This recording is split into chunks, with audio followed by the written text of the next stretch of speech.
Hey, this is Kyle Carver from Strong Dads. Strong Dads wants to thank Crimer Beer House for sponsoring today's Strong Dads podcast. The beer house was started in 1982 by the Crimer family. Since that time, they have become a Cincinnati favorite. If you're looking for an incredible meal and an incredible setting, you have to try Crimer's Beer House down on Route 128 in Cleves, Ohio.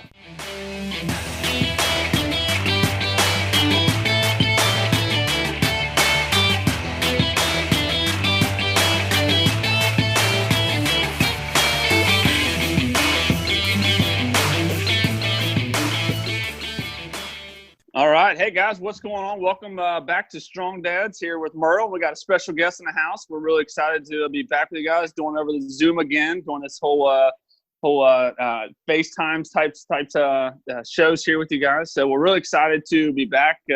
Myrtle, you still over there? You hear me? Yeah, I'm alive, brother. I hear you. All right. That's good. I can't believe you're actually awake. Usually you're half asleep during these things. That is not true. It's simply not true. Not true. That kind of hurts. I feel like. Well, because you're coming off of a night shift and everything, because you actually work for a living.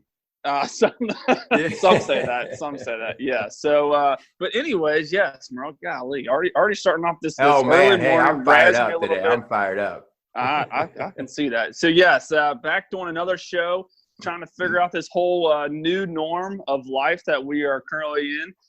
Today, we're going to kind of shift gears a little bit and not necessarily talk about the whole Corona stuff going on right now, and hopefully have an enjoyable show. So before we do that, we probably should do our sponsors, and then we'll get into our guests that we got here today. So Strong Dads definitely wants to thank Crimer's Beer House for coming alongside of Strong Dads and sponsoring today's Strong Dads podcast. The beer house was started in 1982 by the Crimer family. And since that time, they've definitely become a Cincinnati favorite. So now more than ever, go down there and check out the Crimer's Beer House down on Route 128 in Cleves, Ohio. All right. Thank you. So also, Strong Dads wants to thank Mansfield Insurance Agency.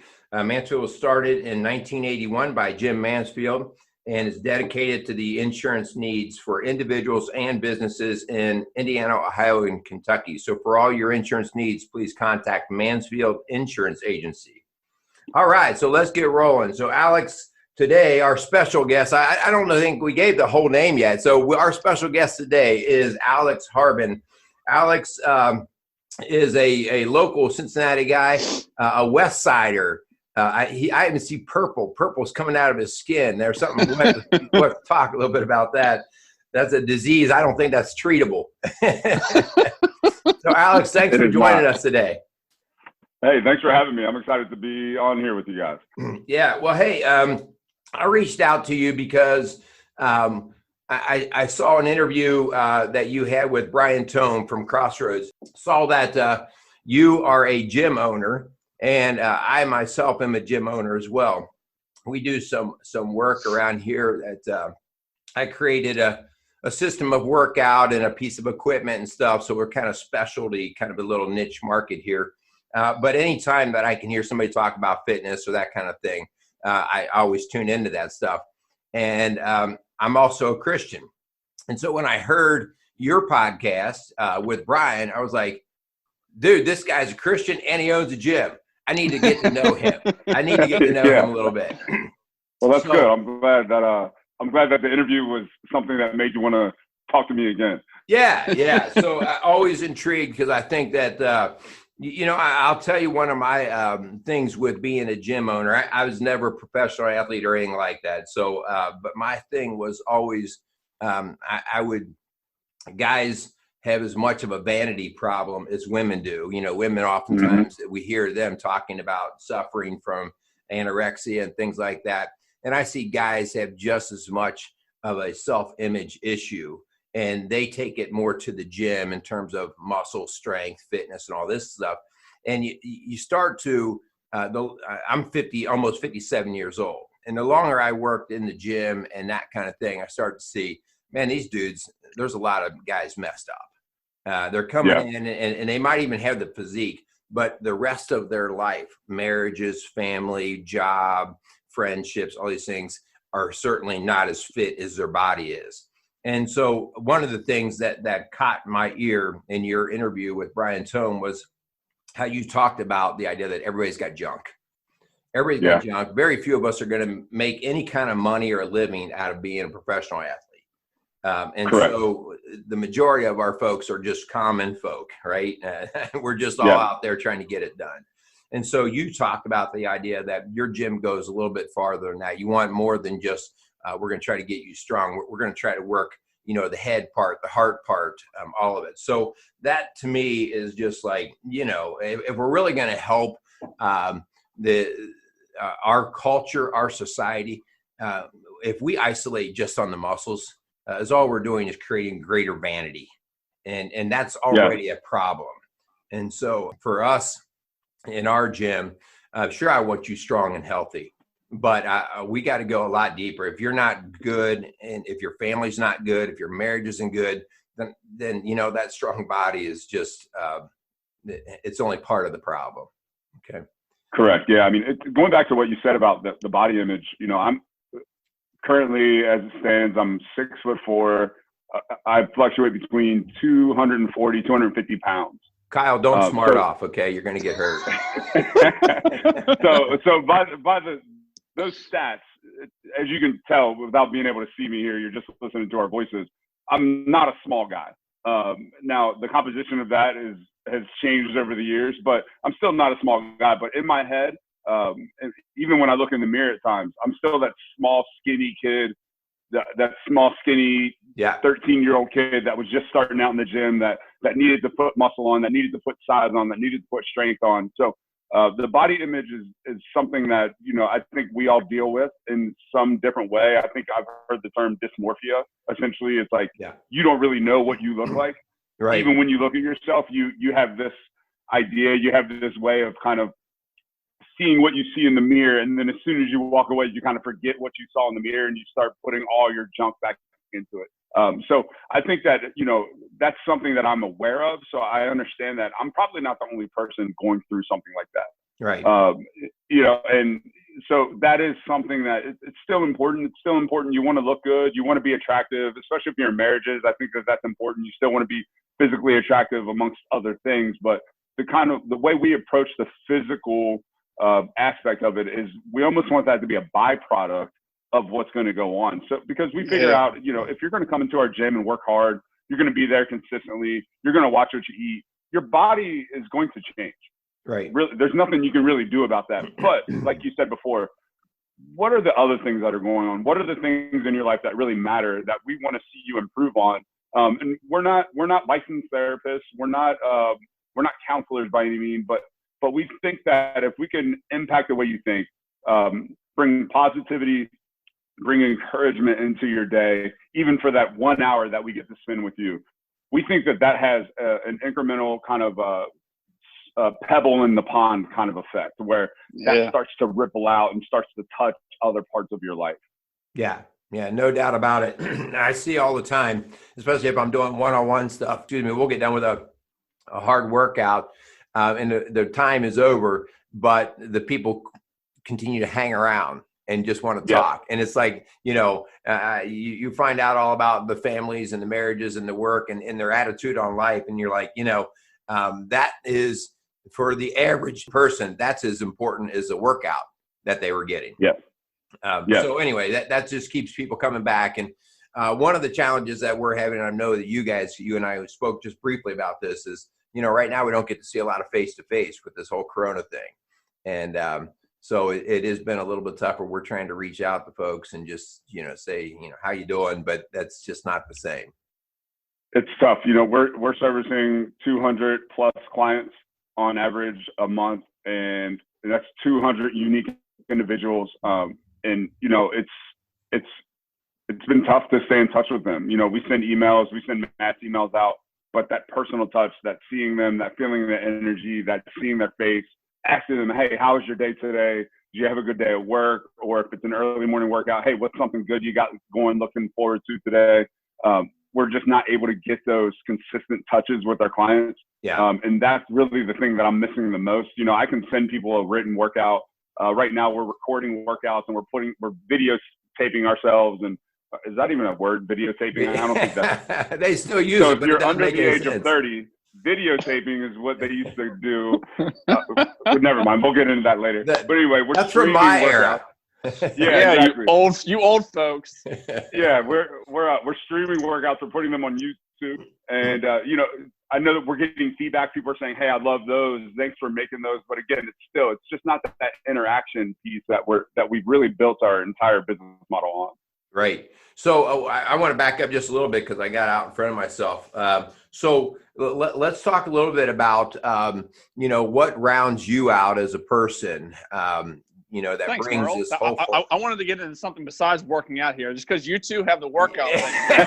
That's not my jive, okay? Well, you know what? Alex mentioned something before about dysphoria, that whole idea that, people don't think that they are what they see in the mirror. When you look in the mirror, you think you're Hercules, dude. And most guys look and they think they see some chicken wing. You look in there, you all think you're all that already. So whatever. Whatever. Yes, Alex, I want to talk about your dad thing. Like, this is Strong Dad's here, okay, Merle? Yeah, bring it home. Bring it home. Yes, Alex. I would love to find out about you a little bit, like your current dad role, a little bit about you kind of like growing up, a little bit more of a background for you outside of the whole workout spectrum. Obviously, you have the gym and everything, but for us people that don't partake in the gym world, How did I even keep you as a partner? We are the perfect gym for people that don't go to gyms. That's what I'll say. So if you're listening to this and you're in the Cincinnati area, check you out. Okay, all right. Yeah, so I am a father. I've been a father for about 8.5 months now, and wow. It's been amazing. I have a little beautiful daughter. Her name is Willa Grace, and she is my sanity. My wife and myself, our sanity right now during this quarantine time. She's at such a really awesome age right now where she's, I think the first week of quote unquote quarantine, she began to crawl. So now she's wanting to stand, and we're just seeing her grow and develop right before our eyes. So yes, that's just been something that has, so when you're going to hear me say this, she ruined my life.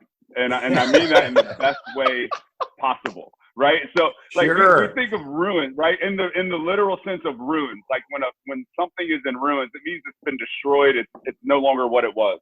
And I remember telling my wife this when we were expecting. I said, hey, we didn't know if we were having a boy or a girl. I said, hey, this child is going to ruin our life in the best way possible. And she said, well, what do you mean? I said, well, the same way that you kind of ruined my life when we got married. I said, but that went over well. Yeah. So she knows that I say these crazy things, but on the other side of ruins is a chance to rebuild, right? So what I got out of my marriage after getting married, the life that was ruined, I don't want that back. I love the new life that I have, and then now with the child in there, what can no longer be. So we have to go and say, okay, what are we building now? And that's kind of the mentality that I try to hang on to as much as possible, because we love to hang on to the old. It feels comfortable. It feels like something that we're used to. But man, I'll tell you what, like every day we wake up, we're finding new possibilities. She's learning things new in a new way. And for me, it's been great to see this mundane world essentially in a new light, because she's discovering, she sees the kitchen stool. She sees the refrigerator for the first time. Things that we just walk past on a regular basis. I'm being able to see those things through her eyes, and it's just been the best thing that I've ever been able to do in my life. So, yeah, that's awesome. That's cool. One of the things that hit me with my, we have 5 kids, but my first, we have 2 of them are biological children, and then we've adopted 3 younger. The older ones are out of the house doing life, but the older ones, it overwhelmed me with the day they were born, their total innocence. That's as innocent as there will ever be. Yes. And I'll be the first one to screw up their innocence. That actually like overwhelmed me. Like, holy crap, man. Like, and that was that rebuilding, like it ruined myself from the idea of the self-centered, the focusedness. And it's when we talk about working out in the gym and stuff, well, the gym's still really important to me, but it's not as important now as, well, what's the need of the child? So yeah, you're in the rebuild phase, and it is. you're being purified, right? And with a whole new outcome to be expected. 100%. You know, I felt that too. I mean, I remember when we were expecting, people would say, "Hey, are you ready? Are you excited?" And I'm a very honest person. I say what's on my brain because I think that that's what really helps people. And yes, I was excited, but I know that the answer that they weren't expecting, and sometimes I just wasn't excited. And they say, "Well, what do you mean?" I say, "Well, I got a lot of selfishness. I got a lot of selfishness that I need to deal with, and it's not going to go away until it absolutely has to." So you're right on point when you said, you know, how you kind of look at that and you go, man, this really just restructured, reorganized my life. And there were things in me that I'm so happy that I've discovered over the last 8 months that I didn't know were there. I have, and it has to be divine. There's an energy level that I'd never had before. There's a capacity that I've never had before until I became a father. And, you know, and I couldn't have tapped into it without that need, right? It's like, you know, I always talk about, you know, people pray for the power of the Holy Spirit, and then we pray for the power of the Holy Spirit, then we sit on our couch and watch Netflix. You don't need the Holy Spirit for that, right? Like, you don't need divine intervention so that you can get through another season of Ozark. You know, God shows up, right? God shows up and gives us what we need in the moments that we need. We just have to be willing to go into those areas of life, or go into those new ground and take that new ground. Yeah, that's just a great point. You know, I think sometimes we pray that, especially during this Corona time, because sometimes we don't even know what to do. So we just pray that God takes care of everything, and we forget that we are his hands and feet, and we have to be out doing. And if you're just sitting on the couch, not a whole lot is going to change. In fact, it's probably going to get worse. So now you have a job to do, and get out and to do it, and then call for the strength and the energy of the Holy Spirit. That's good stuff. So, Alex, I got a question for you. So, growing up, did what you got any siblings? You got your brother, sisters, or is this your first experience with girls? So I grew up in a house. I had one older. I'm the youngest in the family in my house. So I have two older brothers and an older sister. So there was a brother, a sister, a brother, then myself. Okay. I've always really bonded. I looked up to my brother Justin, who's 8 years older than me. I really looked up to him. He was the athlete. You know, he got his license. You know, I was always able to try to like stretch towards him. But I always really had this special, unique bond with my sister. Okay. She was the one that was like walking me to school. She was an artist, and I love to draw and create. So I would always admire that about her. She likes to talk. I like to talk. You know, and so we always had a special, unique bond. And looking back, I think that those are definitely things that are influencing me as a father now while raising a little girl. But yeah, I mean, I definitely have been around women, you know, as far as growing up and things like that. But it was mainly a male influenced household. But you know, like I said, I always had a special connection with my sister. Even to this day, I would say that she's probably my closest sibling. We talk every day, if not once a day, maybe a couple times a day. Yeah, that's cool. So tell me about your dad experience. So I have a really unique dad experience. I grew up in a family. Try to explain this where people can follow me. I had a dad growing up, but he wasn't my biological father. My mom and him were married. They had my two brothers and my sister.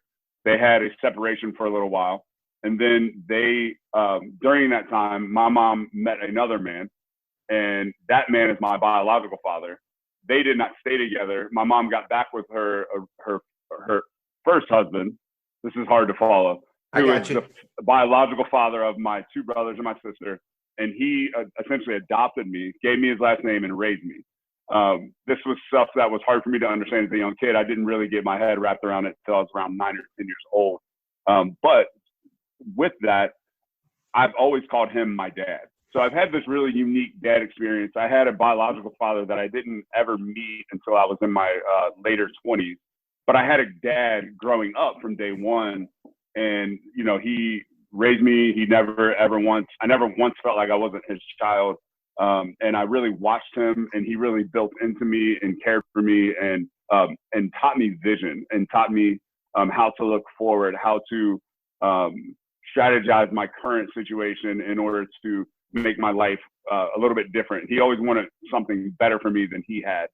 He worked a labor job. He got up early every day, worked his hands to the bone, came home. Usually I feel like he had enough energy to eat dinner and then get in bed so he could do it all over again. And that was just something that at the time I didn't realize he was really showing me work ethic and commitment and consistency.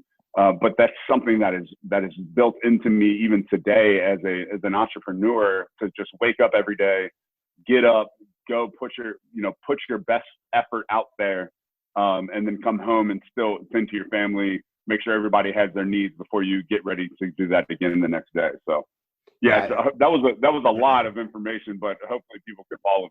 No, I followed you for sure. It speaks to his integrity as a man too, that, one, his work ethic, but two, the idea that he just takes you in and it's nearly seamless in terms of you even understanding whether he's your biological or non-biological father. So the idea that you really didn't catch that speaks to how he took that role on. Later I had this revelation as I learned about the gospel and, the adoption that actually is taking place when we come to know Christ. It really gave me this unique perspective of like, wow, like there was never, it's almost as if Alex, like I would have had a different last name if he didn't adopt me. Yeah. But that person never existed. So just the same way that when God adopts us into his family, it's as if that person prior to that never existed. And really just understanding that whole adoption, aspect has been something that's just rocked my world once I kind of had those revelations and God was showing me like, hey, this is a person that didn't have to do what he did and wanted to do it anyway. And I couldn't have asked, he just did it. And he never once, I was always his child. Yeah. Yeah. Sorry. My connection's cutting out. That's all right. We've talked about this before on the show. There's the idea that, us as strong dads, sometimes being a dad doesn't always look like being a dad to a person that's not biologically yours. And the idea that there's so much benefit, very, very early on in this podcast, we talked about the statistics and what that looks like for kids growing up without a dad and how that radically changes their whole world. And just the idea that who you would consider to be your dad right now, although not your biological father, he stepped in and radically changed the way that you've lived your life. You talked about just your last name, how that person before, that person doesn't exist. You are now Alex Harbin, like that's who you are, and all that comes from the person that although isn't your biological father has stepped in and changed your whole world. And I think that's just a cool testament to any of you guys out there listening. Like if you're in a situation where you have someone out there, a kid that doesn't have a father, that doesn't have a dad that is actively in their life, the idea that we can step in there and we can make a huge impact for we talk about generational issues, like that if you step in there and you impact a child's life, what that does, because who you are now, the way that you're gonna you're gonna parent your daughter, it looks completely different than it would have had your dad not stepped in how he is now. So it's just cool that the generational, it kind of just that cycle, it continues to flow because of men stepping up and being impactful in kids' life. And I think that's just a cool testament for any of you guys out there listening. Just know that we can step in there even though they're not our biological children. Yeah, absolutely. Yeah. That's a great point, Kyle. Alex, part of our deal here at Strong Dads is the idea of, and I shared this with you a little bit the other day, the idea that by and large, if we had to talk about problems in our culture, in our society outside of Corona, which is hard to talk about anything else, but by and large, we look at here at Strong Dads, probably the number one problem in our culture right now, outside of people rejecting and turning away from God, is the symptom from that, which is the falling away of fathers. Fathers leaving the family, leaving the marriage, not being good dads. And from that, is Kyle mentioned before, all these statistics. I mean, we've done shows here on Strong Dads about the statistics about what happened if your your father that did not, or that was not your biological father, if he didn't do what he did, you would be a different statistic than you are right now. Right now, you're out there kicking butt, taking names, right? And so, yeah, exactly. Yeah, so that's part of our message, and I just love the idea that you take that as a very important concept for what you guys do. Alex, tell me a little bit about your coming to Christ. You know, where did all that come from? Were you raised with that? Yeah, I mean, I'm one of those young men that grew up in the church, and sometimes that's, people think that when you grow up in the church that it makes it easier, and I think it makes it easier to come back to. But there's definitely different challenges that come with being exposed to that at an early age. My dad, Dana Harbin, he was someone that made sure that we knew who God was.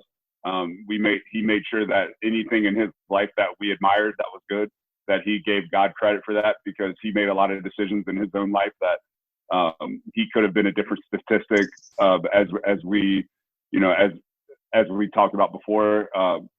But anything that we had, anything that ever came into our house, he made sure that we knew that he worked really hard for it, but that it was ultimately from God. And I grew up in a Baptist church, and it wasn't like the strictest of Baptist churches, but it definitely was very different. And then I grew up going to Catholic schools, so that's where that elder thing came from. Yeah. I couldn't tell my church where I went to school. I couldn't tell my school where I went to church, kind of thing. My mom, she grew up Catholic, one of 16 brothers and sisters, or some crazy good Catholic family number. So there'd be nights where she was dropping me off at Wednesday night, kids Bible school. CCD. She was down the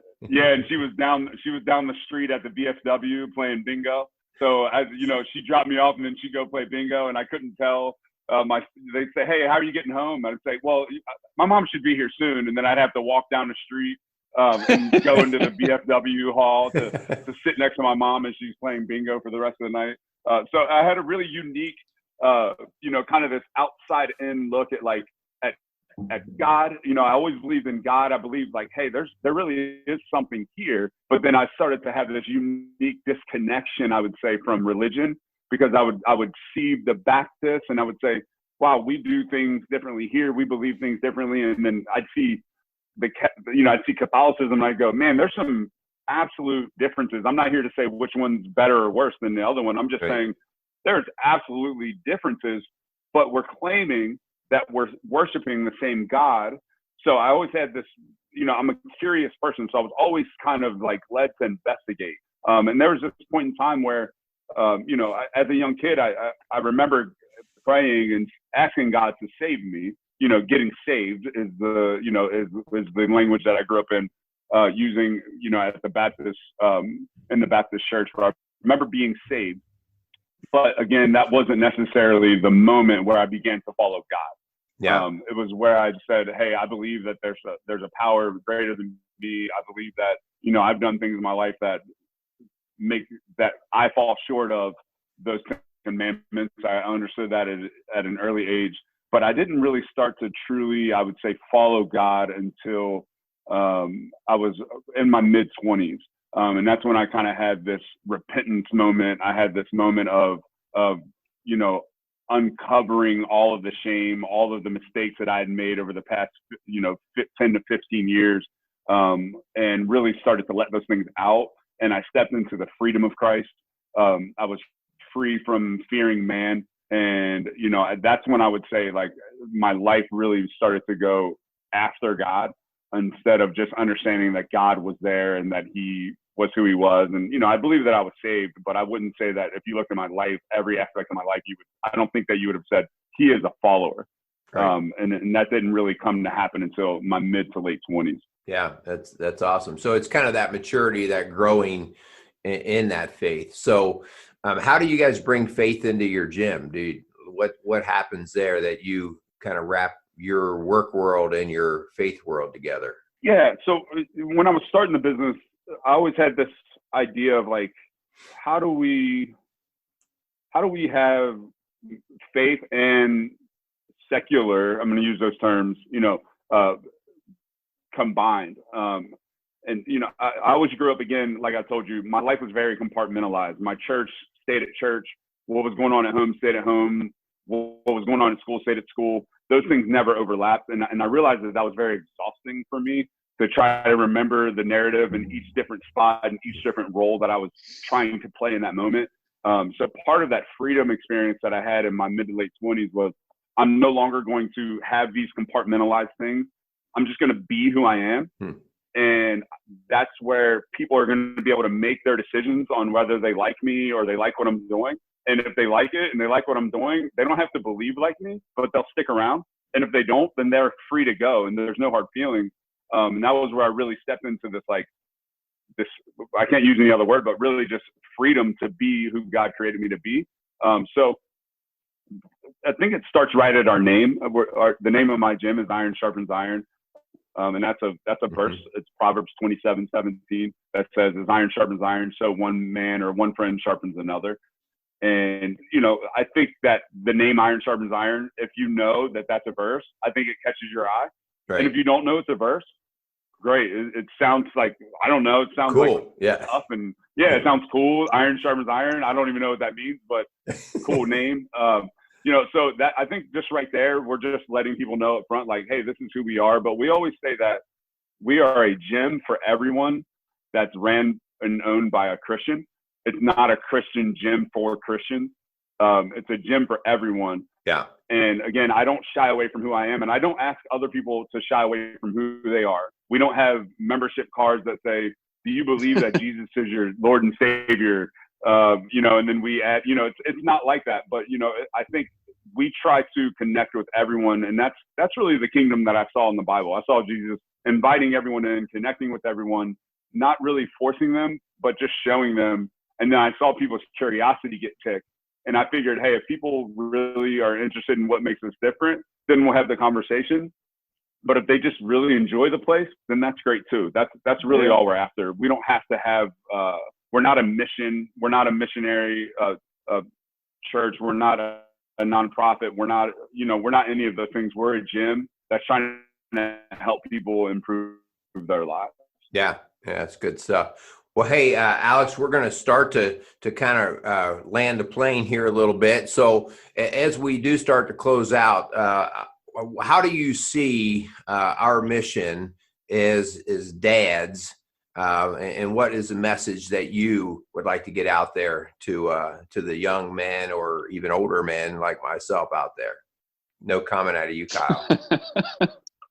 Yeah, that's a tall order, and I think that's the pressure that we feel as dads. I think that's the pressure we feel as men. It's hard for everyone to be who they are. It's hard for women to be women. It's hard for kids to be kids. It's hard for men to be men, right? There's different scrutinies and different pressures. I think that men live under this silent pressure, this silent expectation of perfection, and we have to perform, and we have to put on this masculinity that says that nothing bothers us and we're strong. And I just want to take this moment to free every dad out there from those expectations. Your expectation is your job is to not be perfect. Your job is to be real. I think Craig Rochelle says people don't want to follow a leader that's always right. They want to follow a leader that's always real. So even in your mistakes, be honest about them. And I think that one of the things that we are to do as men is to just be a strong presence. And strength doesn't look like what the world tells you it does. Strength looks like consistency. Strength looks like vulnerability. Strength looks like the ability to admit when you're wrong, and to ask for forgiveness. Strength looks like being able to offer forgiveness. Strength looks to me like being able to have the humility to realize that you might not have everything it takes to fill that void. And when you can realize those things, when you can put those things out there, you get a lot of grace. And I think that that's where people start to become attracted, and they start to come after you, and they want to start following you. So dads out there, your job isn't to be perfect. Your job is to be present and to be real and to be honest. Yeah. Well, Man. You're our new spokesperson for Strong Dad. Yeah. We're done. Hey. All right, Merle, we're done. Alex is awesome. the new Strong Dad. No, that's that was definitely cool, man. That's awesome. Yeah, that's the message that we have here too, and I appreciate so much what you're doing and what you're saying, and appreciate the seriousness that you take your walk into fatherhood. And we really didn't talk too much about your wife of being a husband, but the only way you're going to be a good father is if you are a good husband to her mother, and so we want to encourage that as well. Tell us a little bit about how people can get to know your gym. How do we contact you? Where is the gym located? All that other good stuff. Let's put a big plug in for you.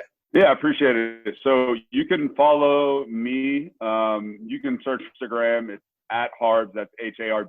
You can also search for the gym on Instagram, and that's at Iron Sharpens USA. And also, we have a YouTube page. You can search for Iron Sharpens Iron on YouTube, and you'll come across us. And once you do that, please go ahead and subscribe to our channel. We're putting out great online tutorials. And if you're in the Cincinnati area, we'd love for you to come and check us out once we're open, back up and running again. And we are located in Norwood, and our address there is 5229 Montgomery Road, Norwood, Ohio. All right, that sounds great. All right, Kyle, let's go ahead and land this plane. All right. Sounds good. So, well, before we do, if you guys haven't listened to Alex's podcast with Brian Tomes, go check it out. Be ready to work out. Him and Brian work out. Merle and I are not going to work out. So, hey, I will work out. Don't throw me out. Well, of you will. picture. I won't. I've been following his gym. I'm ready to go over there and hit a few bags and get banged around a little bit. Yes, but anyways, Strong Dad's definitely wants to thank Kramer's Beer House and Mansfield Insurance Agency for coming alongside of us and believing in what we believe in. So definitely go check out Kramer's Beer House and check out Mansfield Insurance for all your insurance needs. And besides that, I think we're good. We good? Yeah. All right. So go out there and be some strong dads. I want to thank you very much for what you're doing, and I can't wait. I'm gonna. As soon as we can get the chance, I definitely want to get over your place and meet you guys and see what you're doing over there. That sounds like great stuff. Thanks. Appreciate it. All right. Yep. Go out there and be some strong dads. Hey, this is Merle Hutchinson from Strong Dads. Strong Dads wants to thank Mansfield Insurance Agency in Bright, Indiana for sponsoring today's Strong Dads podcast. Established in 1981, the Mansfield Insurance Agency has been dedicated to the individuals and businesses in Bright, Indiana, serving clients throughout Indiana, Ohio, and Kentucky.